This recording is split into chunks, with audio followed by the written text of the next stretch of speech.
Okay, take a break. Come back from death.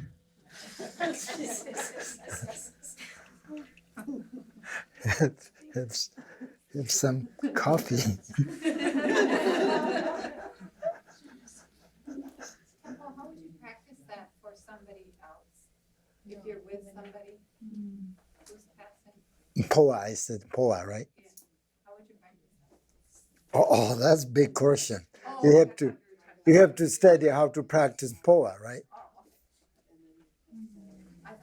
But very simple one is just say Om Mani Padme Hum with your body, chitta, mind. That's perfect.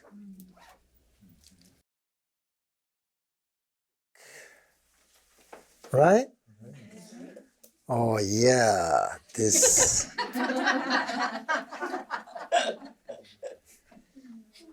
Except after lunch when I'm sleeping. Oh.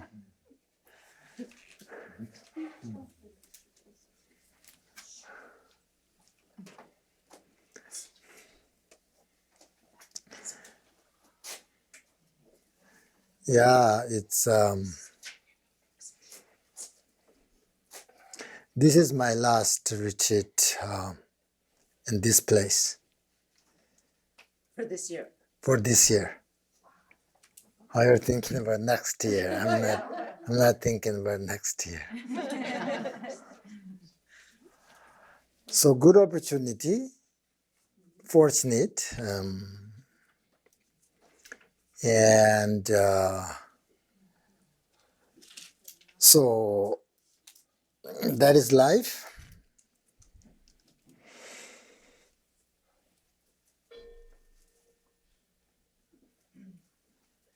So it's good. It's so now the all right.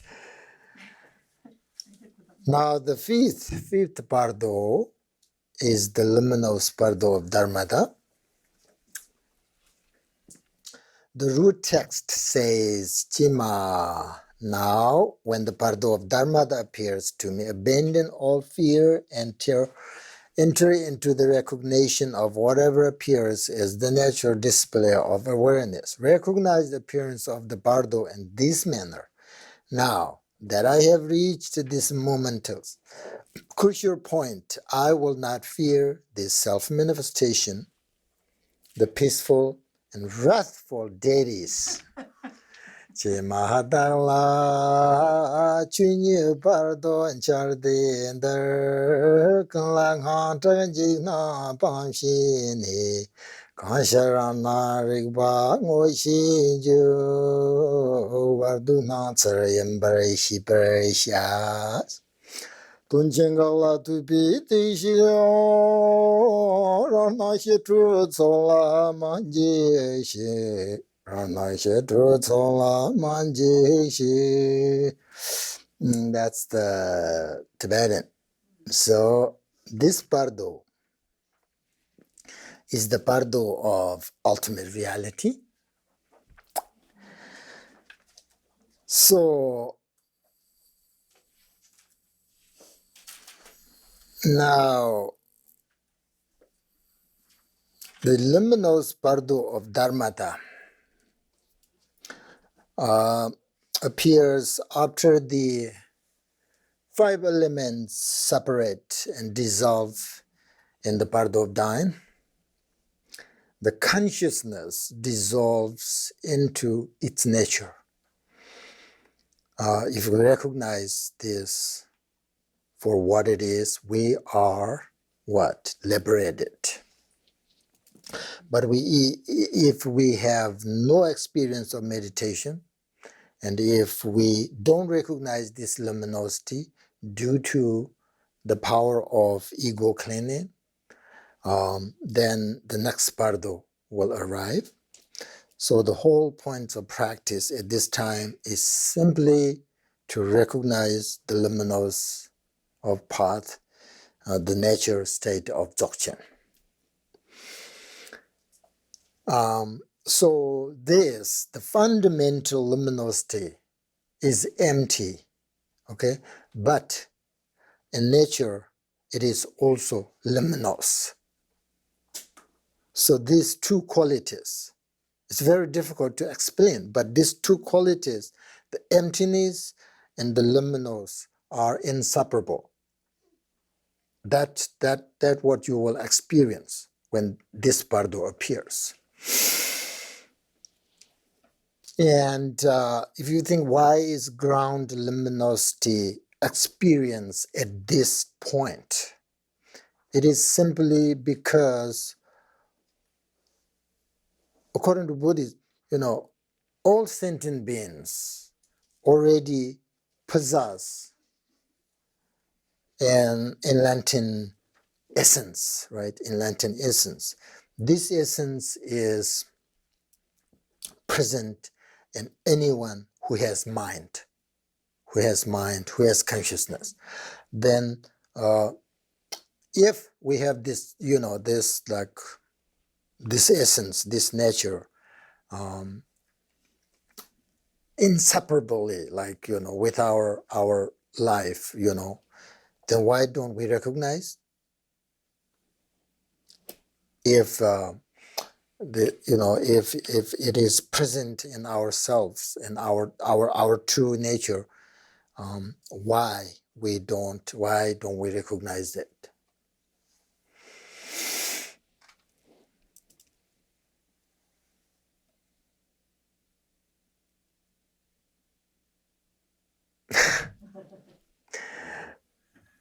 We don't see our eyebrows.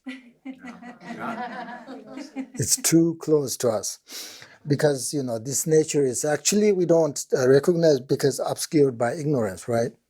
That's very common teaching, because we are sort of overwhelmed by habitual tendencies, as they say. So if you receive the pointing out instruction and keep this personal experience in your mind during this lifetime, then due to the power of that practice, you will be able to recognize the luminosity, and you don't have to undergo any further other bardos. Power, under the power of due to afflictions, you don't have to go any further. You just liberated there. So this is your first experience of genuine luminosity of mind after the bardo of dying, and it is called. This is beautiful. It is called the meeting of mother and child luminosity. This is the name of these instructions. Okay? Mabang the penjuk bataw. It's like a child jumping into his mother's lap. It means the child recognizes his mother without any doubt as soon as he sees it, his mother, right? Mother. So, for a person who has received the pointing out instructions and has some recognition of true nature at this time of the first experience of luminosity in the bardo of Dharma, right away this person will recognize it. It's like your mother. When you experience this bardo appears, you just recognize, because it's this, your recognition is like child. And then this experience of the nature bardo is your mother. So there's no doubt. This is, so then once you recognize your mother, you're safe. You liberated right there. Are you consciously making a decision? There is no conscious, no dualistic, the mind. So this time only whatever you have is the nature of mind. So again, the mother luminosity is basic goodness, Buddha nature, which is Buddha nature. And the childlike luminosity is our individual experience of that nature. Okay? So which our master has pointed out to us the state of, we call it in Tibet, Rigpa, that we recognized. So that is what they call the childlike luminosity. But in reality, these two, mother luminosity, child luminosity, are not separate. It's just one thing. But the way to explain or, to teach. So right now you don't understand what is the nature of mind. So, but you have it. You possess it. That's mother-like luminosity. And then if I pointing out the true nature of your mind, you recognize that's childlike luminosity. But it's the same thing. They're talking about the same thing. If you eat food this way or you just go through it this way, the same thing. It goes in your mouth. Same result. So don't think, oh, the child and mother are different people, or don't like that. It's like this is a good example. It's like a river meeting the ocean. Okay, there is powerful connection, and in reality they're not different. They're not separate. So then the mother and child luminosities come together. It is blissful experience.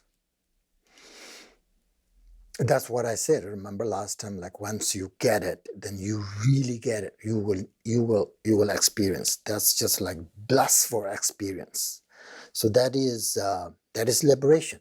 That is liberation. So the great master Longchenpa, Nyingma master Longchenpa said, at this time, even if someone is an ordinary being, from the point of view of all their conceptual thought, gross and subtle, having ceased, and dualistic obscuration being absent, so they are no different from Buddha at that moment. But for ordinary beings, even though this experience appears for just a moment, and since they have not trained the path, so dualistic thought can arise again for ordinary beings. So therefore it is important for us to practice Dharma right now. That's why I'm saying always, all the time. So when we talk about the Bardos, that's why I'm saying this Bardo is the most important Bardo that we have. And when we talk about the luminous Bardo of Dharmata, Dharmata is Sanskrit term, right? Dharmata is the nature of reality. Chunit in Tibetan, chunit, chu is phenomena, nit is the nis, like empty nis, nothingness, like you have this nis, right? So chunit, so nature of mindness. Can you say that? No, nature of mind. Okay, so now you see we have these two things. In Tibet we call it sim and rigpa. Sim refers to our conceptual thinking, right? Thoughts and emotions, etc. That's sim. Rigpa, it is like the opposite of that. Sim is like incorrect way of perceiving, and rigpa, means free from fixation. That's into this text, free from fixation. That's the rigpa in Tibet. So it is a state of nature awareness that is without dualistic thinking. That is what we need. Not just a moment, a short, time, but all the time. We need that, this rigpa. So it's very important to know different between these two things, sim and rigpa. The state of mind, dualistic mind or the nature mind. That's the thing. Dualistic mind, nature mind. So right now,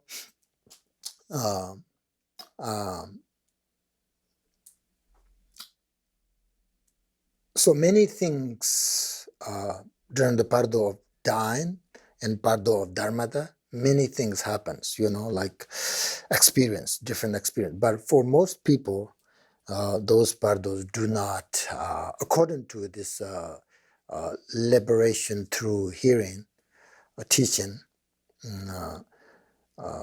most people, this Pardo do not last very long.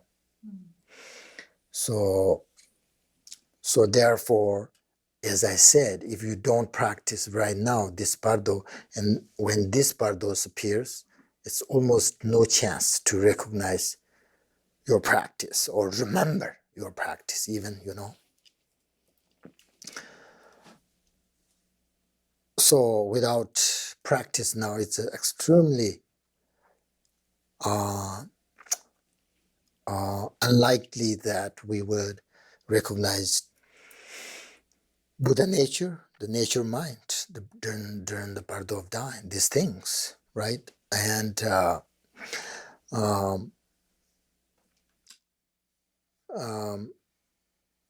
so therefore, I'm not going to talk this Pardo in detail, but I think we need to understand the most important things. The most important Pardo, we have 6 Pardos. This Pardo, right now, the born alive Pardo, nature part of this life is very, very important, okay? So, so then,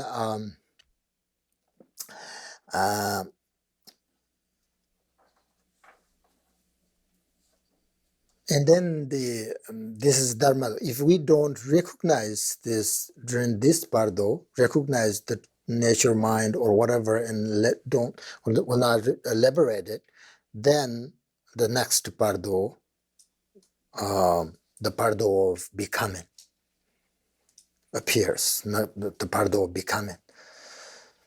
So, which means we will return to being obscured by ignorance, and the effect of our karma will drive us towards a new rebirth. Our conceptual mind arise, and our habitual patterns return again. That's what we call Pardo of becoming.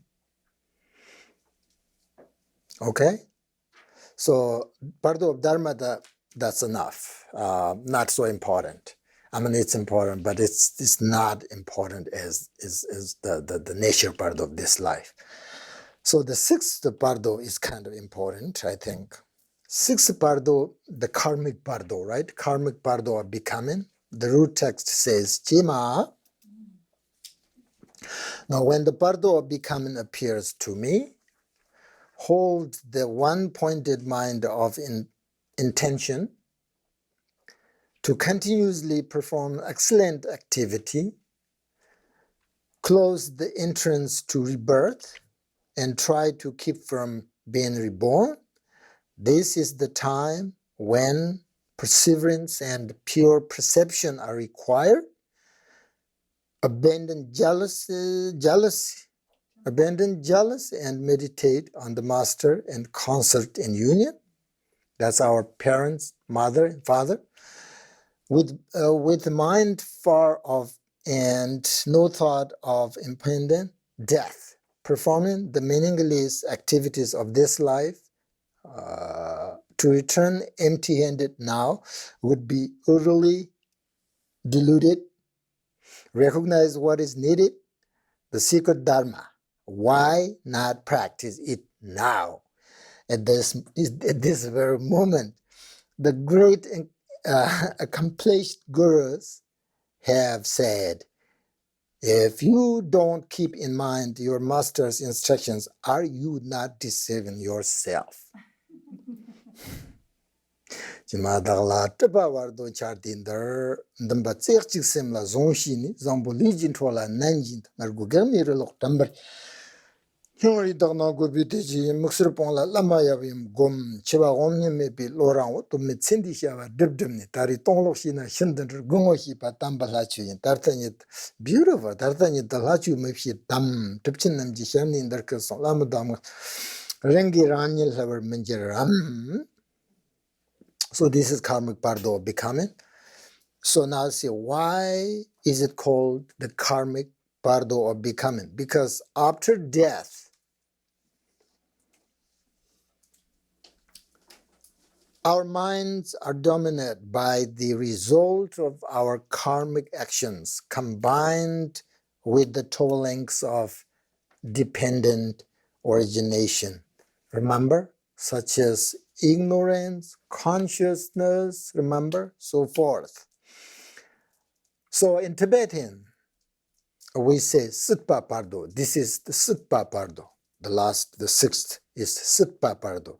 It means, remember, becoming or possible. Okay? Sutpa. Sutpa also means life, but at this point, Sutpa means becoming and possible. Why? What is possible or becoming? In this Pardo, anything is possible. This Pardo, anything is possible. Means like, for example, it is possible to take birth in any different realms or state of existence, human realms. Other this six, we have these 6 different realms, right? So there is a possibility of taking rebirth into Buddha, what you call it? Pure land, and taking rebirth as a bodhisattva if you generate bodhicitta mind.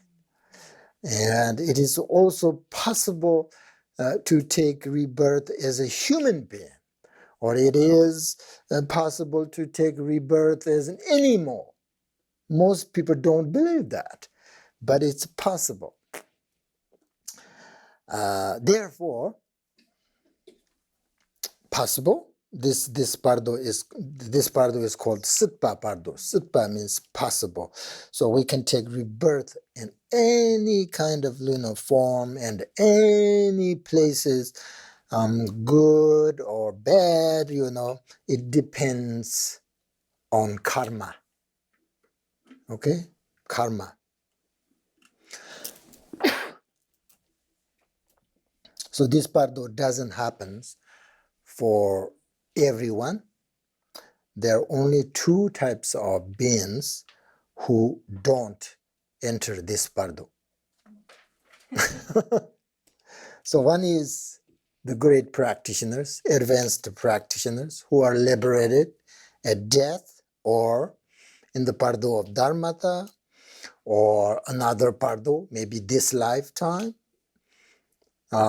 So that kind of person, practitioner, doesn't need to go through this pardo.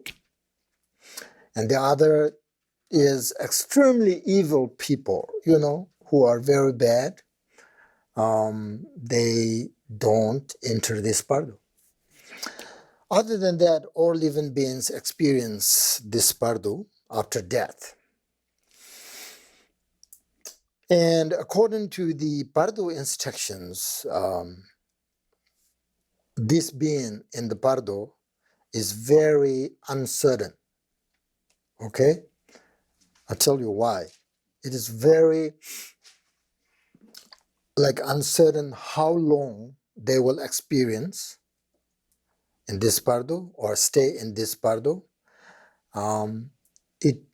It depends on their cause and conditions. Right? Cause and conditions. So some stay for just a few days in this pardo, and some remains in this pardo for very short time, and some stay a long time without physical body. By the way, this pardo has no physical body. So they're mental, pardo, mentally suffering. Actually, this pardo is mentally suffering a lot because during the pardo of becoming, the mind and the body separate. And the physical body is gone this time. And there is only a subtle, they call subtle body made of light, It's like a reflection in the water, like moon reflect on the water, So there is no physical thing. It's just a mental thing.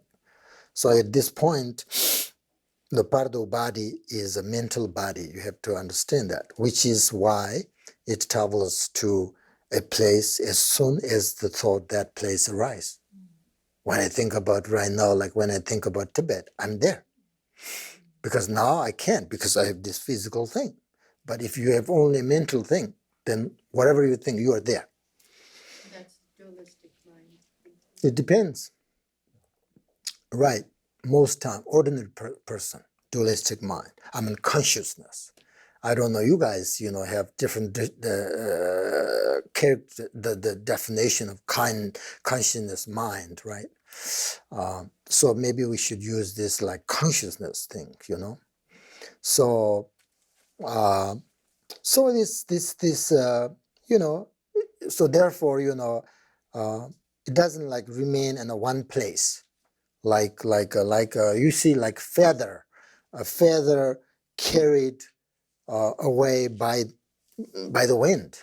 It doesn't stay one place because So this part of like mental body changes very easily because all the different appearances arise through the force of their mind, and if the mind changes, then the external appearance also change.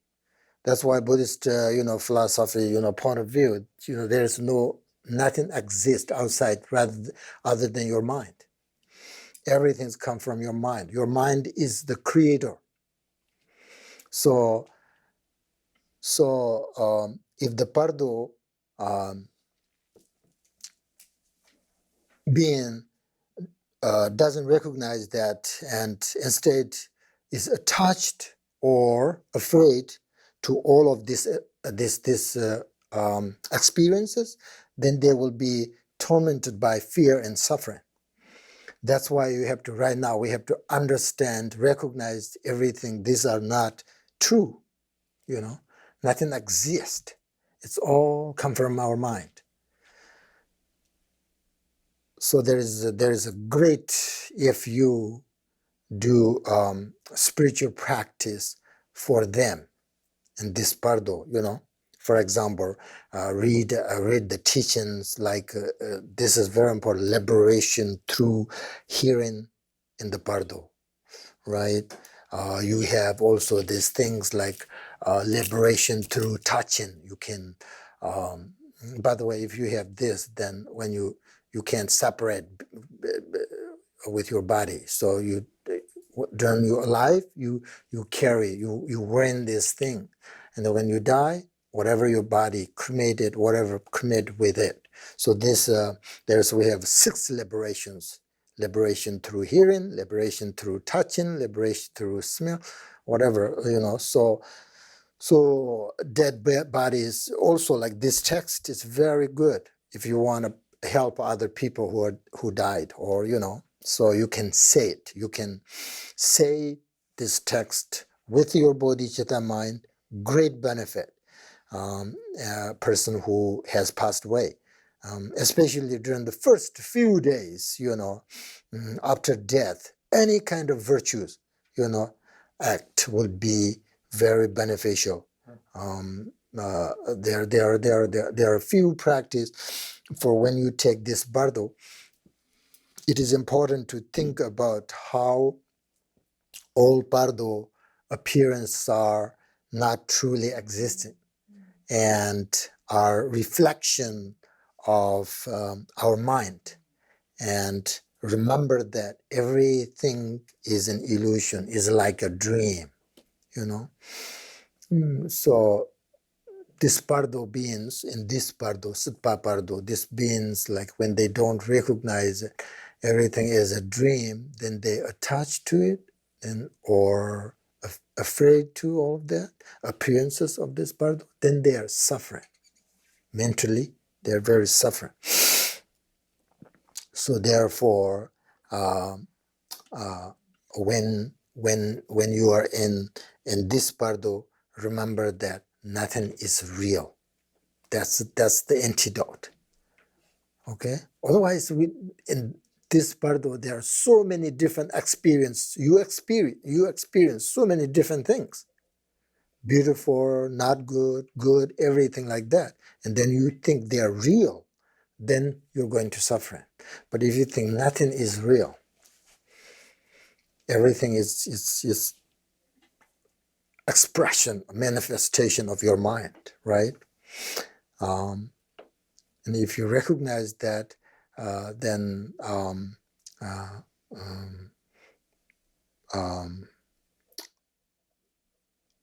at this time, like you should try to be free from fear. That's this teachings, fear and attachment. Try to remember your root gurus and whatever, and root deity, and request blessings to be born in a situation where you can connect it with the teachings, refounded good teachers.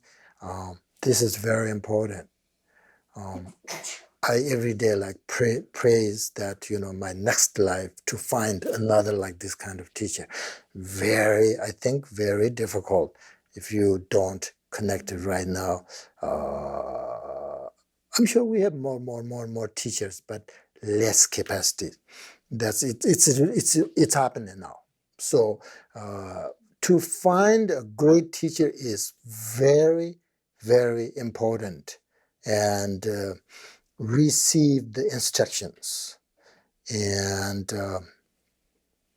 those things are very important. Quickly, progress along the paths and attain enlightenment. Those are, you have to keep the prayers, intention, aspiration, whatever. You have to remember that. And it's so important to find and meet great teachers in the future. If you are not liberated this life, you need another teacher for next life. So if you don't connect, don't prepare now, you won't be meet a great teacher. So that's a big problem, So therefore, that's very important. So great teacher means great lineage, unbroken lineage, great teacher who are not concerned like worldly life only. A teacher who has a body to the mind. So that kind of teacher you need, and we need in our future life if we're not liberated this life. So you have to say prayers for that every day. There's a special prayer for that if you want. We'll learn more about that. And also important to think about taking rebirth in a perfect body. And I think, being able to powerfully serve the teachings and benefit sentient beings.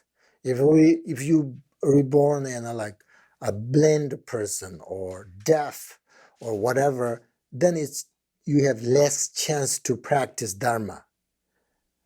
So then you don't have the precious human life. So it's very important to think about that right now in the say prayers, taking rebirth in a perfect body, and request that we are not born as an ordinary person with no capacity, and it is possible to be born in a situation where we can reconnected with the teachings and teachers. This practice can,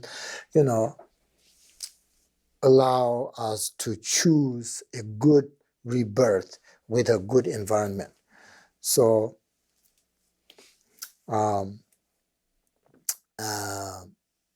so that's it. Now you see, most of these Bardo teachings are clearly talking about the past and the future life. That's all, right? So that's the thing. That is the thing. If you don't believe past and future life, these teachings, accept the nature part of this life, other parts useless, these teachings, right? So you have no worry about it. So this is your end of your life and no future. If you don't believe that, don't worry about it, right? But if there is a future life, what should we do? Then we don't prepare.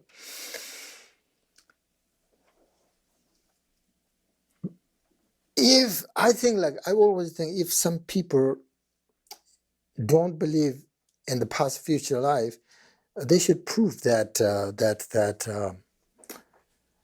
the consciousness doesn't exist before they're born.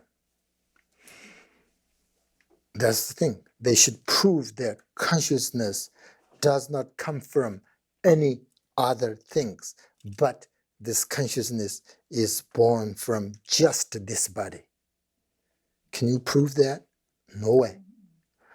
So without proving these things, we cannot disprove the existence of past future life. So we should prepare, And actually it's difficult, to prove whether there is or not is not past future life. It's actually very difficult, It's very difficult, honestly. But you see, for you, it's difficult. You never met this kind of like teacher revealer teachings and people who remember their past life through their meditations in Tibet. So many, right? So people believe, but in here it makes sense if you don't believe past future life, but you should not, some people remember their past life. Usually, when you remember their past life, according to Buddhism, there are two ways to remember past life. Two ways. One way to remember depends through their power of their meditation, the capacity, the wisdom. And the second way of remembering is due to a very strong karma, the strong habitual that makes them remember. Otherwise, there's no need to think that you will not remember your past life when you take rebirth in a totally sort of new body, right? New body with a new body means like with new aggregates. We have aggregates, 5 aggregates, new elements. You don't remember because you are taking all of these new changes. So Tibetan people believe past and future life, no doubt, because we had all these great masters, and especially like Teacher Revealer, who taught us about past and future lives, and prove us that, remembering their, also these reincarnations things, so who give us many good reasons. So anyway, now, finally, I give you some few things that are very important to remember when it comes time for you to die. First, you need to remember the instructions of your meditation practice, such as like nature mind, visualize your deities and your gurus, the nature mind, remember that. You have to keep that in mind. So, okay, sooner or later when this appears, then I will remember this and that. The second, don't be attached to anything else. You are living behind this body, so you cannot touch. Okay, you cannot attach to your loved ones, your properties, your experience of this life, your body. So you need to completely let go of everything and try to relax. And third, you need to remember your bodhicitta. Okay? Whatever your capacity, maybe you have relative bodhicitta, maybe you have ultimate bodhicitta, whatever your capacity, remember bodhicitta, recite the bodhicitta prayer, and the 6 inspiration prayers. So you will be reborn as a beneficial being. We call bodhisattvas. So remember bodhicitta, okay? And then last, you have to remember to dedicate the merit of all the virtuous activities that you have done during this lifetime. So you just dedicate everything, good things, whatever you have done in this life, you dedicate all sentient beings, then that's it, you're ready to go. Okay, that's all. That's we need to prepare. So finally, we're going to recite, instead of meditate, recite this, the noble Mahasutra called Wisdom for the Time of Death. This teaching from Buddha himself, comes from Buddha himself. So we're going to, so you can keep that, and you can recite that every single day if you want. It's remind you this Bardos. We're going to recite this for 3 times, then we're done. Okay?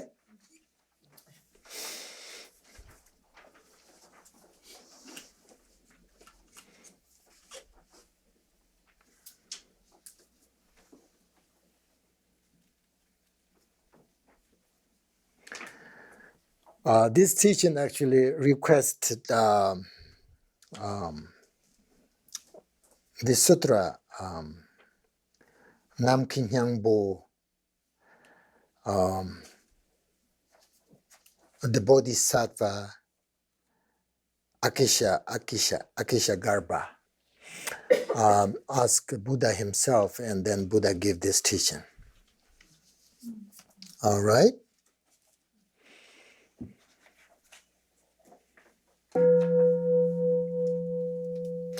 Homage to all Buddhas and Bodhisattvas. Thus have I heard once the Bhagavan was dwelling in the place of king of Devas and Akanishta, and teaching Dharma to all assembled here.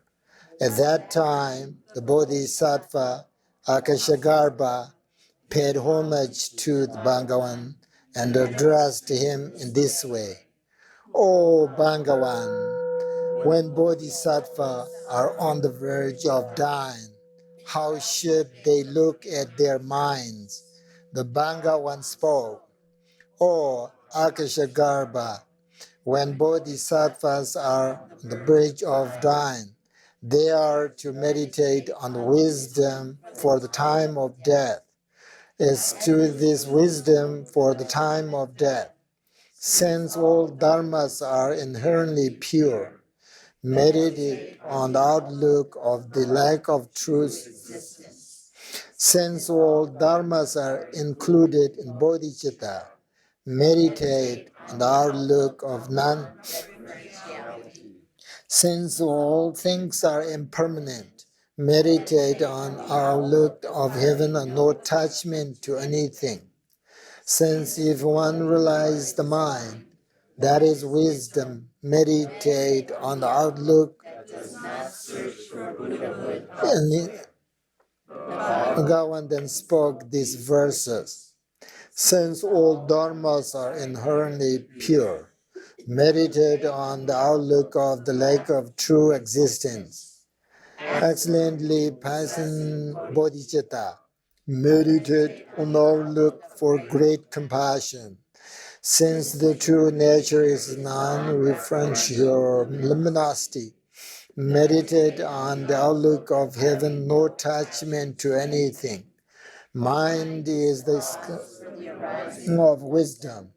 Do not search for Buddhahood elsewhere.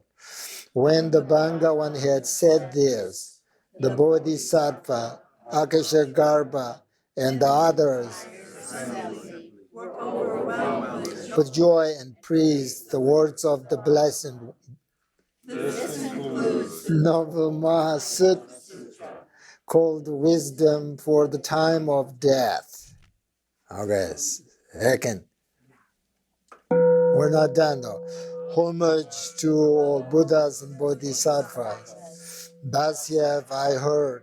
Once the Bangawan was dwelling in the place of the king of Devas, Anakanishta, and teaching the Dharma to all assembled there.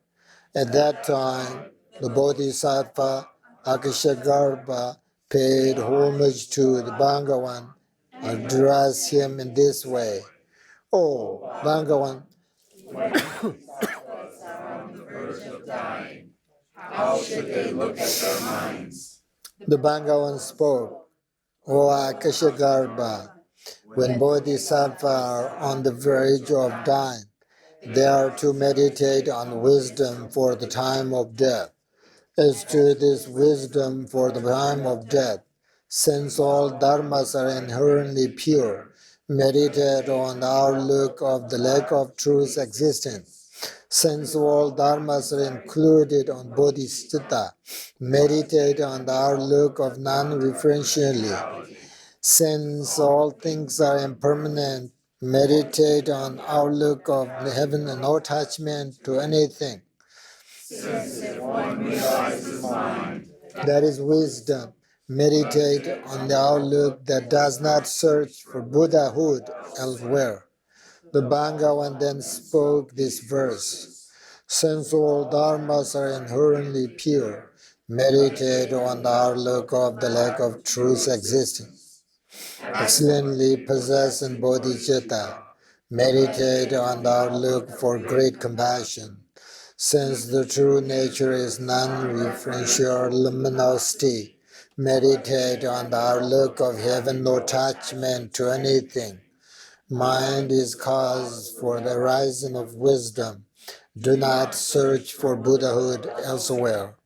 When the Bangawan had said this, the Bodhisattva Akashagarbha and the other were overwhelmed with joy and praised the words of the Bhagavan. Thus concludes the Noble Mahayana Sutra called Wisdom for the Time of Death. I think you guys missing one word right there. When the Bangawan had said this, the Bodhisattva Akashagarbha and the others. Do you have the others? The entire assembly. No, I have this. The Bodhisattva Akashagarbha and the others, the entire assembly become overwhelmed. Okay. Now the last. Homage to all Buddhas and Bodhisattvas. Thus have I heard one is the Bangawan was still the palace of the king of Devas and Akanishta, and the teachings Dharma to all assembled there. At that time, the Bodhisattva Agashagar Bangawan addressed him in this way.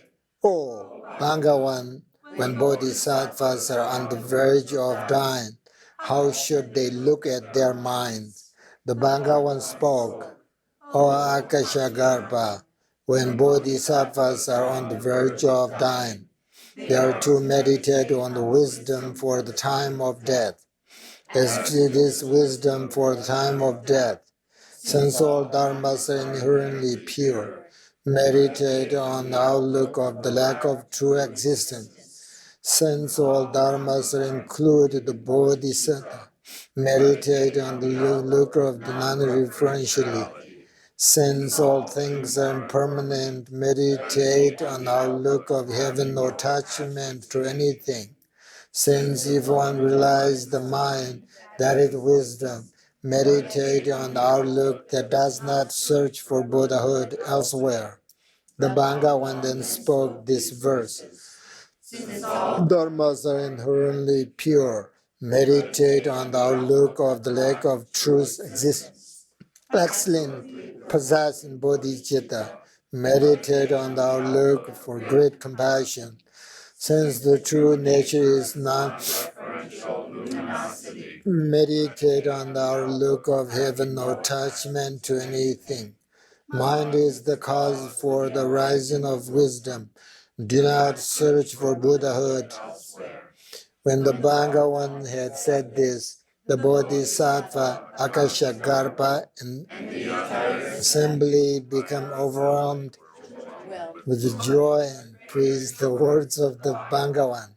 Thus concludes the noble Mahayana Sutra called Wisdom for the Time of Death. All right. That's very, very nice. So I think that's all. And the teachings of the Six Bardos are done. And not in detail, but this is, I think this is enough for today. And if you need to understand the Bardo teachings more in detail, then you can. These teachings are available different language. Now you can read them in detail if you want to practice more. But the most important Bardo is this Bardo, right? The Bardo of this life. Never forget that, because we have the opportunity to practice.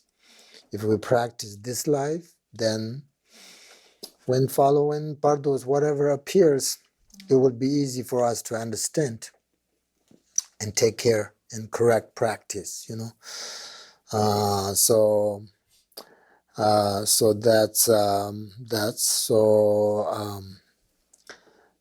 death is, from the Buddhist point of view, death is not the end of this life. Life appearances is the beginning of the next life appearances. So it could be the end of this precious human birth and beginning of different being. It's up to us, right? How we work with our journey through this Bardos. So this Bardos talking about our life. So just to keep in, if you like, these instructions, keep in your mind. And that's all for today. Thank you very, very much for coming to practice as a Sangha together, sharing everything, food. Thank you very much for volunteers. Thank you very much, Brent, for food here today. Thank you for everybody. Thank you for Bodhicitta Sangha. Thank you for everything. Thank you for this life. And thank you for everything.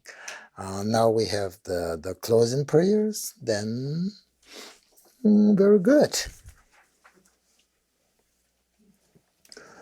May I attain in each and every life the sovereign virtuous existence. May I pursue the foulest mindless egotism, working for the welfare of others in this skill.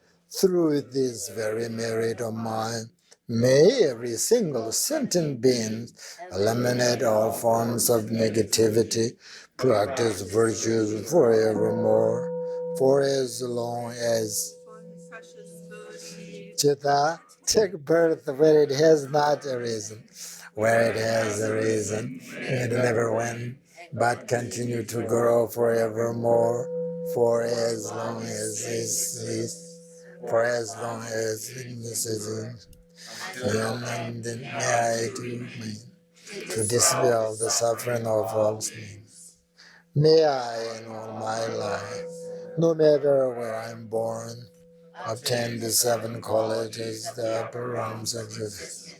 May I meet the Dharma immediately after taking birth, and have the freedom to practice perfectly. May I please the sublime Gurus, when I dedicate myself to the Dharma, by realizing Dharma and practicing its innermost essence. May I cross the oceans of conditioned existence in this very life. May I teach the sublime Dharma perfectly and never become weary and then benefit others and some my own impartial and all cumbersome activities to benefit others. May all attain enlightenment together. All right, thank you.